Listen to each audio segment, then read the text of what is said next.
Hello दोस्तों, I hope आप सब अच्छे होंगे। साथियों, हम लोग यूपी पीसीआर 2023 के लिए प्रैक्टिस सेट सॉल्व कर रहे थे और यह इस श्रृंखला का टेस्ट नंबर 35 है। यदि आप लोग चैनल पर नए हैं तो सब्सक्राइब कर लीजिए और बेल आइकन को प्रेस कर लीजिए, जिससे वीडियो का नोटिफिकेशन प्रॉपरली आप लोगों तक पहुंचता रहे। साथियों, हम लोग इस समय स्टडी फॉर सिविल सर्विसेज द्वारा प्रकाशित टेस्ट सीरीज को सॉल्व कर रहे हैं और इसके अंतर्गत हम लोग हिस्ट्री के महत्वपूर्ण प्रश्नों को सॉल्व कर रहे हैं। इस वीडियो में हम लोग 50 महत्वपूर्ण प्रश्नों को सॉल्व करेंगे, तो आप लोग मेरे साथ बने रहिए और यदि कोई कन्फ्यूजन हो तो कमेंट बॉक्स में कमेंट करके पूछ सकते हैं। चलिए इसी के और वीडियो साथियों, अगर वीडियो आप लोगों को अच्छा लगे तो लाइक करना बिल्कुल भी ना भूलें। लाइक करिए और मेरे साथ बने रहिए। और यह बाइलिंगुअल है, तो जिस भाषा में आप लोग कंफर्टेबल हैं उसमें जो है टेस्ट सीरीज को सॉल्व कर सकते हैं।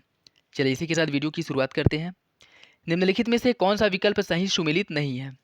करनाल का युद्ध 1739 ईस्वी में हुआ था। तालीकोटा का युद्ध 1565 ईस्वी में। खानवा का युद्ध 1539 में और करनाल का युद्ध 1539 में। इसमें आपको बताना है कौन सा विकल्प सही सुमेलित नहीं है। इसका सही आंसर है ऑप्शन सी। खानवा का युद्ध 1539 में नहीं हुआ था। खानवा का युद्ध जो है यह 1527 ईस्वी में हुआ था। 1527 ईस्वी में खानवा का युद्ध हुआ था, जबकि अन्य तीनों विकल्प सही सुमेलित हैं।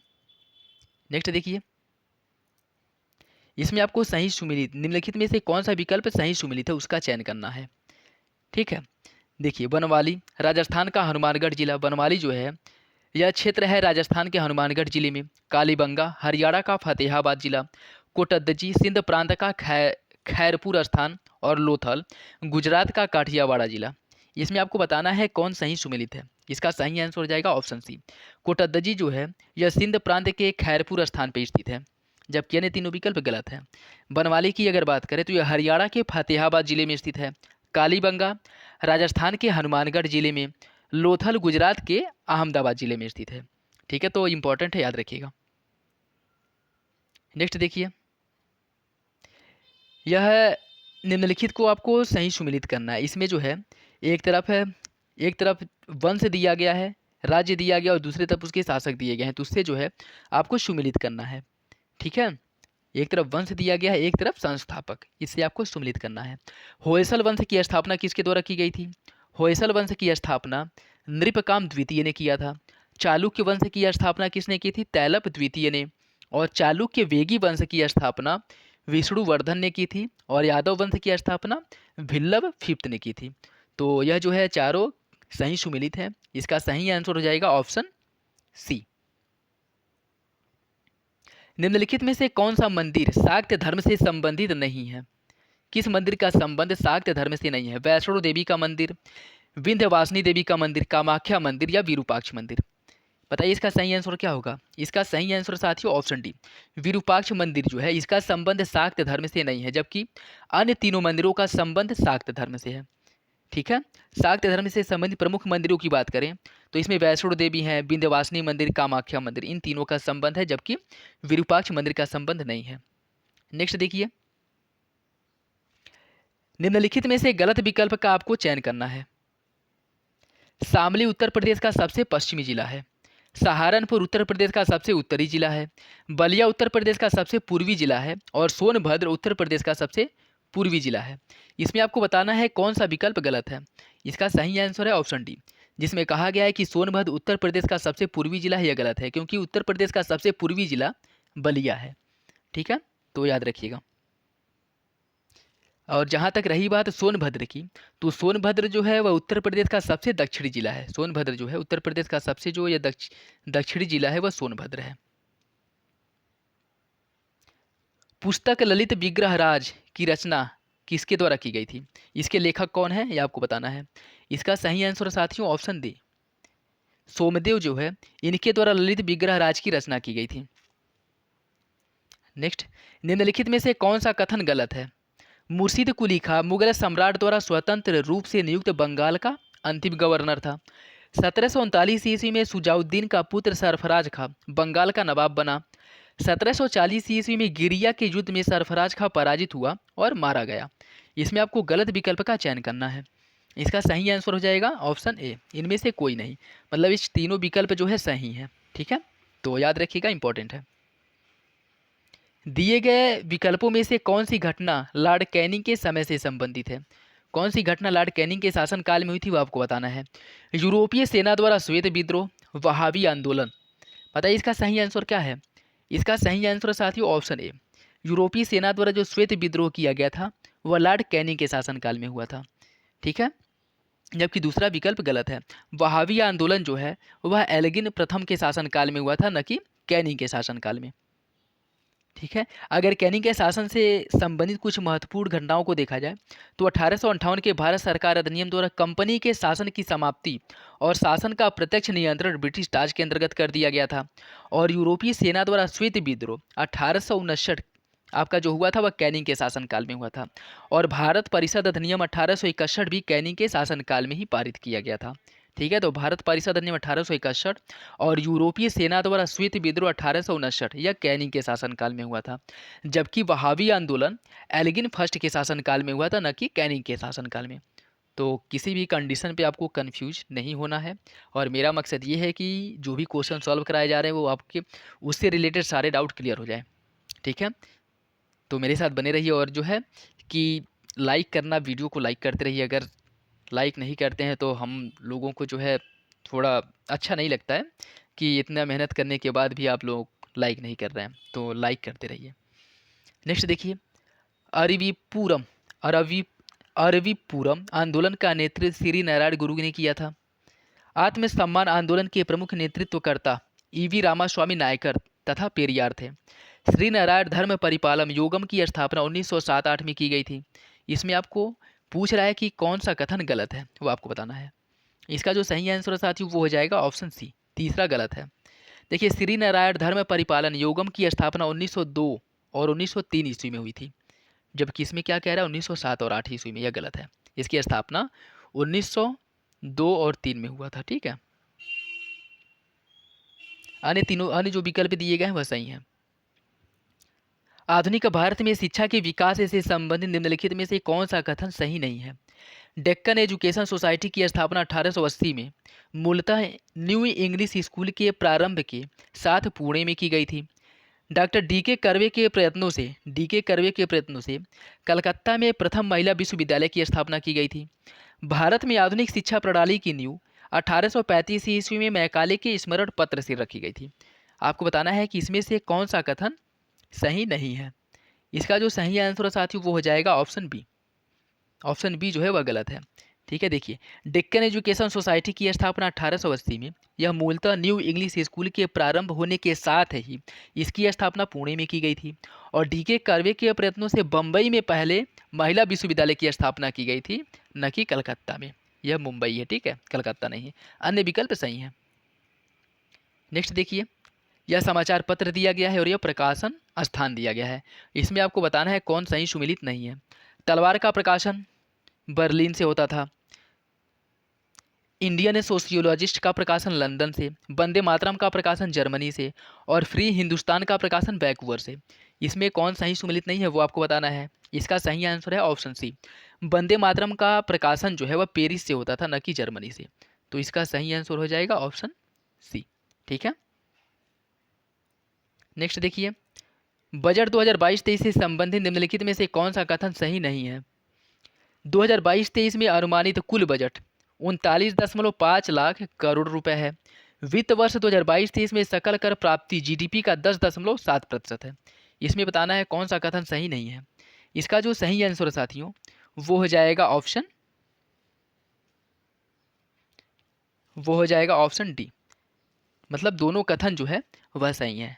ठीक है, देखिए 2022-23 में इसका जो अनुमानित बजट है वह 39.5 लाख करोड़ रुपए है। ठीक, और 2022-23 में सरकार का जो कुल प्राप्ति है जीडीपी का 10.7% निर्धारित किया गया था।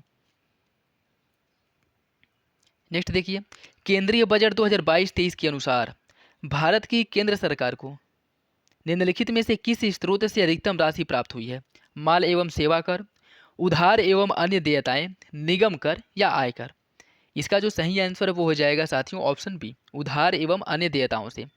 देखिए, पैसा कहाँ से आता है, इसके सिर्फ 5 स्रोतों की बात करें तो उधार एवं अन्य देयताओं से जो प्राप्त होता है वह 35%, जीडीपी का 35% उधार एवं अन्य देयताओं से प्राप्त होता है। माल और सेवा कर अर्थात जीएसटी से 16% कर की प्राप्ति होती है। निगम कर से 15%, आयकर से 15% और केंद्रीय उत्पाद शुल्क से 7%। तो जीडीपी का सबसे बड़ा हिस्सा जो आता है वह उधार एवं अन्य देयताओं से आता है। ठीक है, तो याद रखिएगा। मान लीजिए यह जो है, अगर इसको हम 5 भागों में बांट दें,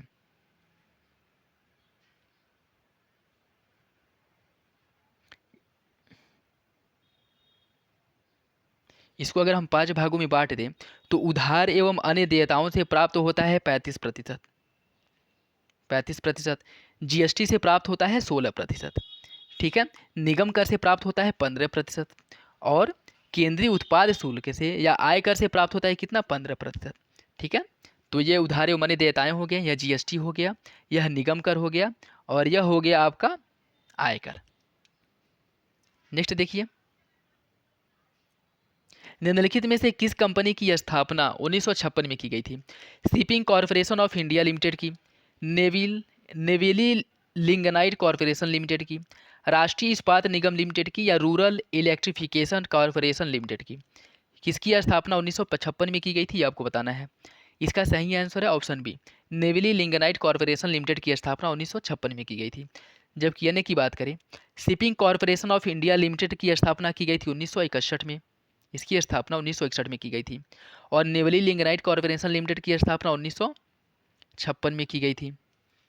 राष्ट्रीय इस्पात निगम की स्थापना की गई थी 1982 में। 1982 में। और रूरल इलेक्ट्रिफिकेशन कॉरपोरेशन लिमिटेड की स्थापना की गई थी 1969 में। ठीक है, तो इंपॉर्टेंट है, याद रखिएगा। नेक्स्ट देखिए, पारीख समिति का संबंध निम्नलिखित में से किस कार्य से है? पारीख समिति का जो संबंध है वह है पेट्रोलियम उत्पादों की मूल्य प्रणाली हेतु। इसका संबंध पेट्रोलियम उत्पादों की मूल्य प्रणाली को निर्धारित करने से संबंध है पारीख समिति का। जबकि अन्य की बात करें, सुरेश तेंदुलकर समिति जो गरीबी आकलन से संबंधित है। ठीक, और मालेगाम समिति का संबंध बैंकिंग क्षेत्र में जो एनपीए है उसकी बहाली से संबंधित है। और सच्चर समिति, ये मुस्लिम सामाजिक आर्थिक शिक्षा का जो संबंध है, इसका संबंध है सच्चर समिति से, जिसका गठन किया गया था 2005 में। ठीक है, बैंकिंग क्षेत्र में बैड लोन अर्थात जो एनपीए है, इसमें सुधार के लिए मालेगाम समिति का गठन किया गया था 2018 में। सॉरी, मालेगाम समिति का गठन 2018 में किया गया था। ठीक है, और गरीबी आकलन से संबंधित जो समिति है वह है आपकी सुरेश तेंदुलकर समिति, जिसका गठन 2005 में किया गया था। ठीक है, तो इंपॉर्टेंट है, याद रखिएगा। निम्नलिखित में से कौन सा विकल्प सही सुमेलित नहीं है? भारतीय कॉफ़ी बोर्ड बेंगलुरु में स्थित है, भारतीय चाय बोर्ड कोलकाता में, भारतीय मसाला बोर्ड कोच्चि में, और राष्ट्रीय अंगूर प्रसंस्करण बोर्ड औरंगाबाद में। इसमें पूछ रहा है कौन सही सुमेलित नहीं है। इसका सही आंसर है ऑप्शन डी। ठीक है, क्योंकि राष्ट्रीय अंगूर प्रसंस्करण बोर्ड जो है वह पुणे महाराष्ट्र में स्थित है, न कि औरंगाबाद में। अन्य तीनों विकल्प सही हैं। भारतीय कॉफ़ी बोर्ड बेंगलुरु में स्थित है, भारतीय चाय बोर्ड कोलकाता, और भारतीय मसाला बोर्ड कोच्चि। राष्ट्रीय अंगूर प्रसंस्करण बोर्ड जो है महाराष्ट्र के पुणे में स्थित है। बादशाहनामा की रचना किसके द्वारा की गई थी? बादशाहनामा की रचना हामिद लाहौरी ने की थी। ऑप्शन सी सही है, बादशाहनामा की रचना हामिद लाहौरी ने की थी। और यह नक्शबी के लोकशास्त्र की रचना की थी। इसके द्वारा नक्शबी के कोकशास्त्र की रचना भी की गई थी। निम्नलिखित में से कौन चिश्ती सूफी संत थे? कौन चिश्ती सूफी संत थे, आपको बताना है। ख्वाजा मोइनुद्दीन चिश्ती, बाबा फरीदुद्दीन गंज ए शंकर, और निजामुद्दीन औलिया। यह तीनों लोग जो है सूफी संत थे। सही आंसर हो जाएगा ऑप्शन डी। निम्नलिखित कथनों पर विचार कीजिए तथा सही कथन के आधार पर अपने उत्तर का चयन करें। 1857 के विद्रोह के संबंध में कुछ कथन दिए गए हैं। विद्रोही नेता बिरजिस कादिर का संबंध जगदीशपुर से था, विद्रोही लियाकत अली का संबंध फैजाबाद से था। इसमें आपको बताना है कौन सा विकल्प जो है वह सही है। तो इसका सही आंसर हो जाएगा साथियों ऑप्शन डी। लियाकत अली का जो संबंध है वह आपके इलाहाबाद से था। ठीक है, इलाहाबाद से था। और बिरजिस कादिर जो है इनका संबंध था लखनऊ से, जो बेगम हजरत महल ने अपने अल्पवयस्क पुत्र को वहाँ का शासक घोषित करके विद्रोह का नेतृत्व किया था, विद्रोह का। ठीक है, तो लखनऊ से इनका संबंध है और इनका संबंध है इलाहाबाद से। टॉलस्टॉय फार्म से संबंधित निम्नलिखित कथनों पर विचार कीजिए। इसकी स्थापना 1910 ईस्वी में की गई थी। इसका यह नाम गांधी के सहयोगी गांधी के सहयोगी हरमैन कालिनबेक द्वारा रूसी लेखक और नैतिकवादी टॉलस्टॉय के नाम पर रखा गया था और यह फार्म 1915 तक सक्रिय रहा। इसमें आपको बताना है कौन सा कथन सही है। इसका जो सही आंसर है साथियों वो हो जाएगा ऑप्शन बी। 1 और 2 सही है, जबकि तीसरा जो है वह गलत है, क्योंकि टॉलस्टॉय फार्म जो है वह 1913 ईस्वी तक सक्रिय रहा। अन्य दोनों विकल्प गलत सही है। ठीक है, यह 1915 नहीं है, 1913 है, जबकि पहला और दूसरा विकल्प सही है। मानव विकास रिपोर्ट के संबंध में निम्नलिखित कथनों पर विचार कीजिए। मानव विकास सूचकांक संयुक्त राष्ट्र विकास कार्यक्रम द्वारा निर्गत किया जाता है। यह लोगों के जीवन में सुधार पर केंद्रित है। इसमें आपको गलत आंसर का चयन करना है। इसका जो सही आंसर साथियों वो हो जाएगा ऑप्शन डी। उपयुक्त में से कोई नहीं, मतलब दोनों जो है वह सही है। मानव विकास सूचकांक संयुक्त राष्ट्र विकास कार्यक्रम द्वारा निर्गत किया जाता है और यह लोगों के जीवन में सुधार पर केंद्रित है। दोनों विकल्प सही हैं। वैश्विक आर्थिक महामंदी का दौर निम्नलिखित में से किस वर्ष में शुरू हुआ था? यह आपको बताना है। इसका सही आंसर हो जाएगा ऑप्शन बी, 1929 ईस्वी में। संकर वार्षिकी मॉडल से संबंधित निम्नलिखित कथनों पर विचार कीजिए। यह एक प्रकार की सरकारी निजी भागीदारी ट्रिपल पी से संबंधित है। इस प्रकार की परियोजनाओं में सिर्फ निजी भागीदारों का ही इस प्रकार की परियोजनाओं में सिर्फ निजी भागीदार ही हिस्सा लेते हैं। इसमें आपको सही आंसर का चयन करना है। इसका सही आंसर साथियों ऑप्शन ए, पहला सही है जबकि दूसरा गलत है। क्योंकि देखिए अगर आप लोग थोड़ा कॉमन सेंस लगाएंगे तो आप इसका आंसर सही खुद ही सॉल्व कर लेंगे। अगर यह कह रहा है कि ट्रिपल पी मॉडल पे आधारित है तो इसमें केवल निजी भागीदार कैसे शामिल होंगे? इसमें जो सरकारी भागीदार होंगे वो भी तो शामिल होंगे ना, क्योंकि यह पब्लिक प्राइवेट मॉडल पे आधारित है। ठीक है, तो ऐसे जो है या तो ये सही हो सकता है या तो ये सही हो सकता है, दोनों एक साथ सही होगा नहीं। तो इसलिए जो है याद रखिएगा, ऐसे एलिमिनेशन मेथड से जहाँ कन्फ्यूजन हो इसे क्वेश्चन को सॉल्व कर सकते हैं। नेक्स्ट देखिए, 2011 की जनगणना के संबंध में निम्नलिखित कथनों पर विचार कीजिए तथा अपने उत्तर का चयन करें। 2011 की जनगणना के अनुसार जनसंख्या में बिहार का स्थान तीसरा है। 2011 की जनगणना के अनुसार उत्तर प्रदेश में पूरे देश की 17.5% जनसंख्या निवास करती है। इसमें आपको बताना है कौन सा कथन सही है। इसका जो सही आंसर साथियों वो हो जाएगा ऑप्शन ए। पहला सही है जबकि दूसरा गलत है। देखिए जनसंख्या की जो उत्तर प्रदेश की जनसंख्या है इसमें देश की कुल जनसंख्या का 17.5% निवास नहीं करती हैं। इसमें जो है भारत की कुल जनसंख्या का 16.5% लोग निवास करते हैं उत्तर प्रदेश में, न कि 17.5। नेक्स्ट देखिए, नीति आयोग की संरचना के संबंध में निम्नलिखित में से कौन सा विकल्प सही नहीं है? भारत का प्रधानमंत्री नीति आयोग का पदेन अध्यक्ष होता है। इसकी गवर्निंग काउंसिल में सभी राज्यों के मुख्यमंत्री और सभी राज्य क्षेत्रों के उपराज्यपाल शामिल होते हैं। इसके अंतर्गत क्षेत्रीय परिषदों का गठन करने का प्रावधान किया गया है। इसमें आपको बताना है कौन सा कथन सही नहीं है। इसका सही आंसर है ऑप्शन डी, तीनों विकल्प सही हैं। निम्नलिखित में से कौन सा कथन सही है? जनसंख्या की दृष्टि से सबसे बड़ा केंद्र शासित प्रदेश दिल्ली और सबसे छोटा लक्षद्वीप है। दमन दीव के बीच खंबात की खाड़ी स्थित है। भारत के पूर्वी और पश्चिमी घाट नीलगिरी में आकर मिलते हैं। इसमें बताना है कौन सा विकल्प सही है। इसका सही आंसर है ऑप्शन डी, तीनों विकल्प सही हैं। क्योंकि संघ शासित क्षेत्रों की बात करें तो दिल्ली सबसे बड़ा है और लक्षद्वीप सबसे छोटा, और दमन दीव के बीच में खंबात की खाड़ी स्थित है। और भारत के पूर्वी और पश्चिमी घाटों का जो मिलान है या मिलन बिंदु है वह नीलगिरी पर्वत पर है। तो तीनों विकल्प सही है, याद रखिएगा। निम्नलिखित में से कौन सा राज्य मध्यवर्ती क्षेत्र या आंचल में शामिल नहीं है? झारखंड, मध्य प्रदेश, छत्तीसगढ़, उत्तर प्रदेश। इसमें आपको बताना है कौन सा विकल्प सही है। इसका सही आंसर है साथियों ऑप्शन ए, झारखंड इसमें शामिल नहीं है। पूर्वी क्षेत्रों की बात करें तो इसमें बिहार, झारखंड, ओडिशा और पश्चिम बंगाल शामिल है। और मध्यवर्ती क्षेत्रों की बात करें तो इसमें मध्य प्रदेश, छत्तीसगढ़, उत्तर प्रदेश और उत्तराखंड शामिल है। ठीक है, तो इसका सही आंसर हो जाएगा ऑप्शन ए। एनसीआर में उत्तर प्रदेश का निम्नलिखित में से कौन सा जिला शामिल नहीं है?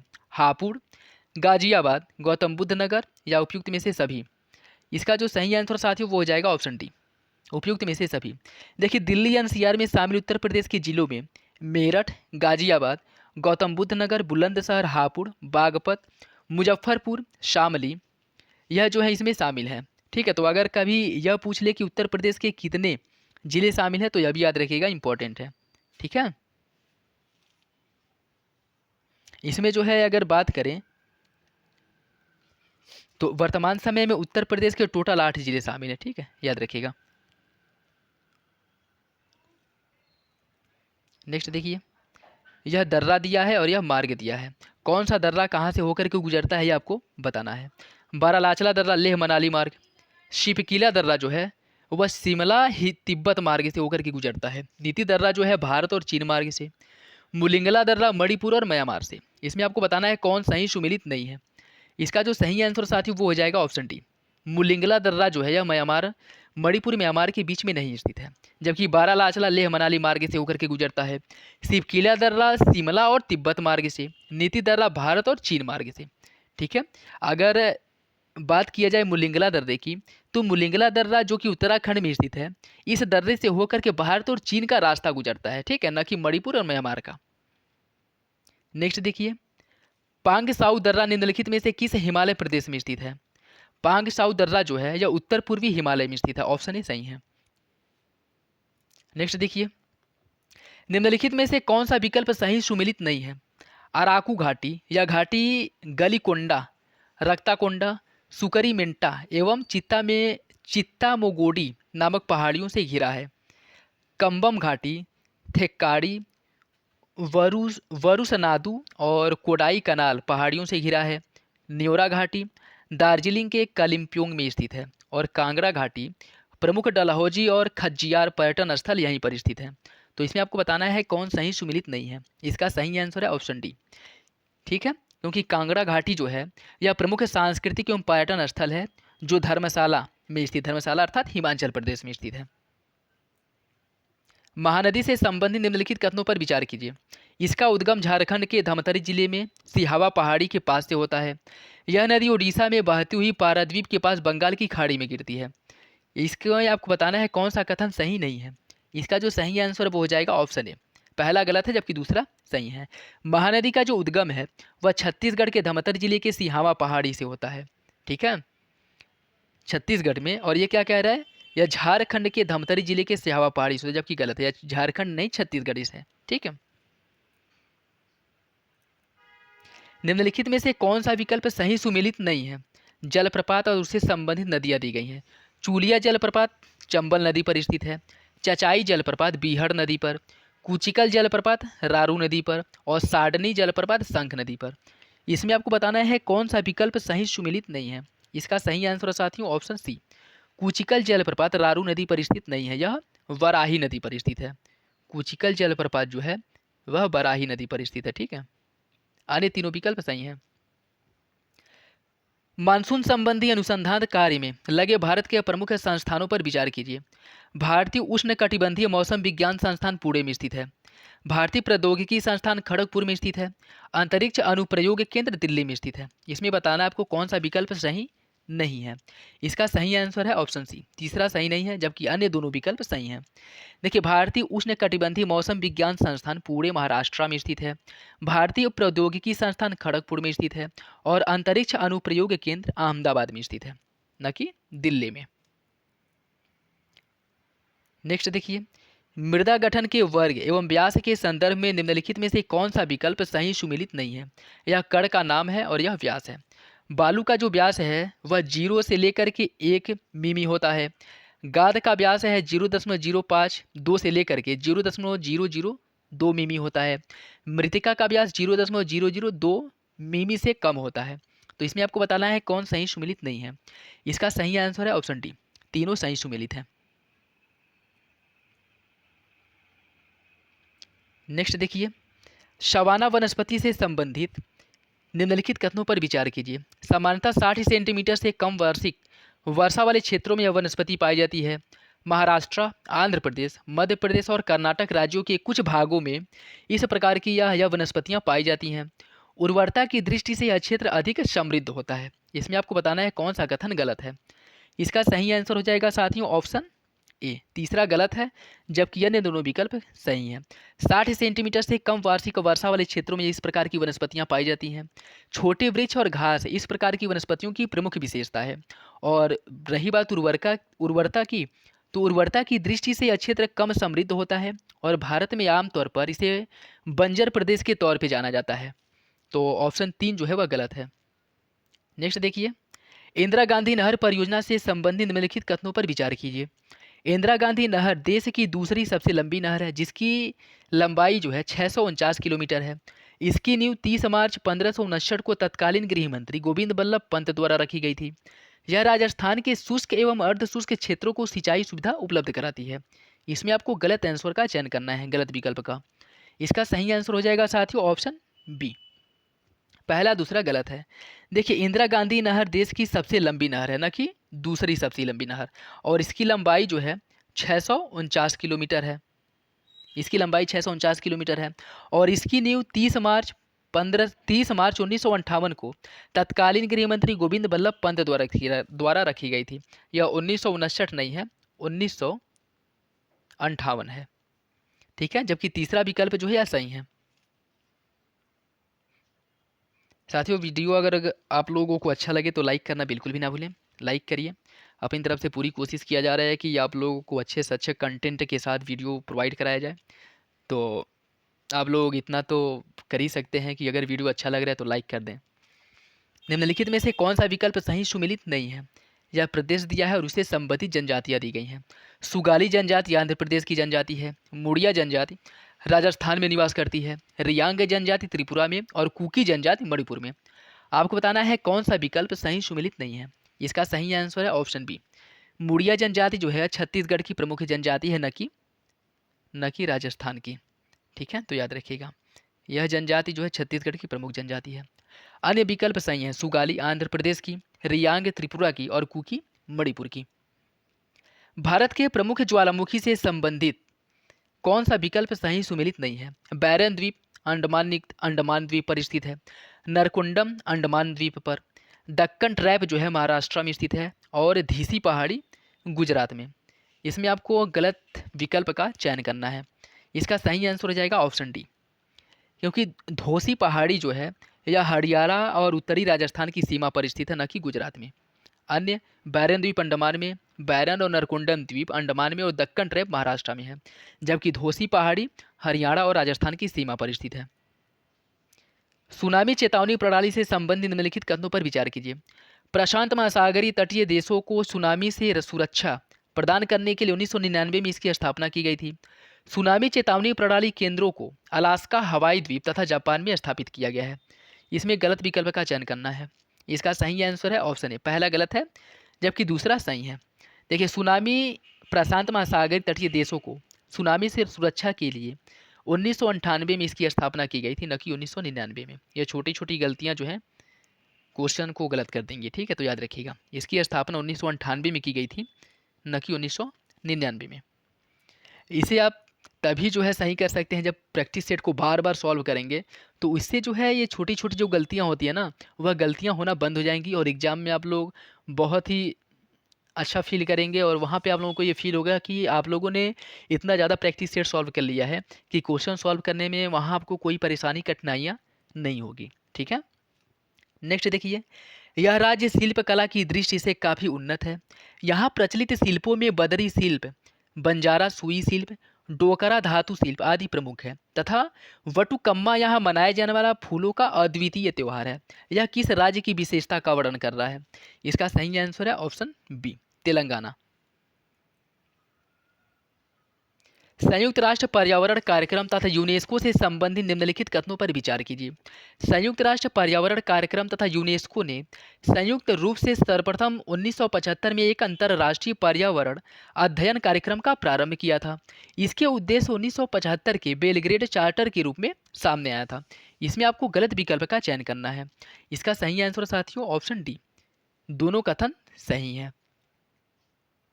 देखिए, संयुक्त राष्ट्र पर्यावरण कार्यक्रम, यूनेस्को ने संयुक्त रूप से इसकी स्थापना जो 1975 में एक अंतर्राष्ट्रीय पर्यावरण के रूप में की थी और इसके उद्देश्य 1975 के बेलग्रेड चार्टर के रूप में सामने आए थे। दोनों विकल्प सही हैं। निम्नलिखित में से कौन सा विकल्प सही सुमेलित नहीं है? यह राज्य और संघ राज्य क्षेत्र है और यह वनस्पति स्थल है।